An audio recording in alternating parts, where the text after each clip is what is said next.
হে everyone, আসসালামু আলাইকুম। সকলকে জানাই আমি ঈদ মুবারক। আই হোপ সকলের এই ঈদটা অনেক অনেক অনেক ভালো কেটেছে।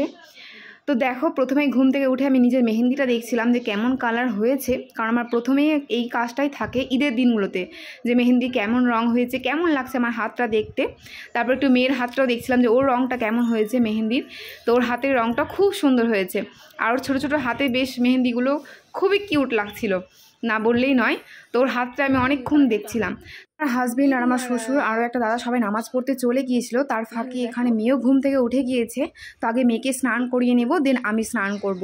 তো দেখো, আমার স্নান কমপ্লিট হয়ে গিয়েছিল। তারপর আমি নামাজটা পড়ে নিয়েছিলাম ঈদের। তারপর একটু হালকা করে রেডি হয়েছিলাম নর্মাল শাড়ি পরে। তো এখানে দাঁড়িয়েছিলাম, সবাই যাচ্ছিল রেডি হয়ে, তো দেখছিলাম, ভালো লাগছিল বেশ। তারপরে ছাদে আসলাম পায়েলকে ঈদ মোবারক জানানোর জন্য। তো তারপরে ছাদে একটু গাছপালাগুলোকেও একটু ভিডিও করলাম, কারণ কি ভালো লাগছিলো দেখতে। ওয়েদারটা বেশ ভালো ছিল ঈদের দিনের, এতটা সুন্দর ওয়েদার থাকবে ঈদের দিন ভাবাই যায়নি। বেশ আরামদায়ক ছিল দিনটা।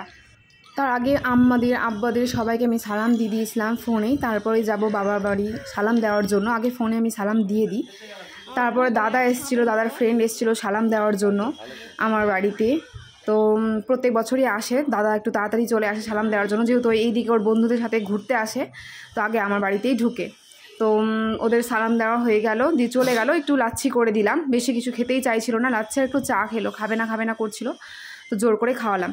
আর আমি ঈদের দিনে সেরকম কিছু রান্না করি না, যেহেতু বাড়িতে সেরকমটা কেউ খেতে পছন্দ করে না। আমার বাড়িতে সদস্য সংখ্যা খুবই কম, তাই হাজব্যান্ড বাইরে থেকে পুরি নিয়েছে, করে হালকা করে খেয়ে নিলাম। আর তারপরে মেয়েকে আমি দেখো রেডি করিয়েছি। এটা হচ্ছে মেয়ের মর্নিংয়ের ড্রেস, ও ফ্রক নিতে চেয়েছিল এবার, তো সেরকম ফ্রকই নিয়ে দিয়েছি। আর এই ফ্রকটা সকালবেলা পরিয়ে দিয়েছি।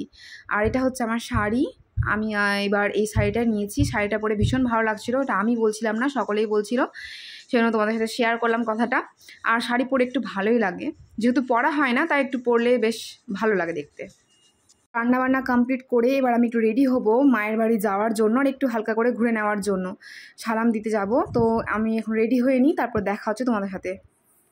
তো তাড়াহুড়োর মধ্যে বেরিয়েছিলাম, তাই কিছু শ্যুট করতে পারিনি। এখানে আম্মাকে সালাম দেওয়া হয়ে গিয়েছে, সবাইকে সালাম দিয়ে দিয়েছি, আমাদের বাড়ি যতজন আছে, আমার বড়াব্বু, কাকু, কাকি, সবাই, দাদা, দিদি, ভাবি, সবাইকে। তারপরে একটু বাচ্চা পার্টিরা সবাই এসেছিলো রায়নার সাথে দেখা করার জন্য। তো সবাই খেলছিল, ঘুরছিল। তো ভাবলাম তোমাদেরও ছবি নিয়ে নিই, তাই একটু ওদের সাথে ছবি তুলে নিয়েছিলাম। আর রায়না ওর নানির বাড়িতে গেলে এরা আসবে, ওরাই হচ্ছে ওর খেলার সঙ্গী। যেহেতু আমি লেট করেই বাড়ি গিয়েছিলাম সালাম দেওয়ার জন্য, সেই জন্য দাদাকে বাড়িতে পাইনি। ও বেরিয়েছিল ওর ফ্রেন্ডের সাথে সালাম দেওয়ার জন্য, একটু ঘোরার জন্য।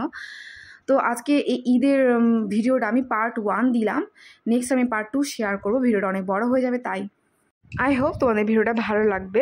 ভালো লাগলে লাইক করে দিও, কমেন্ট করে দিও, সাবস্ক্রাইব করে দিও। বাই।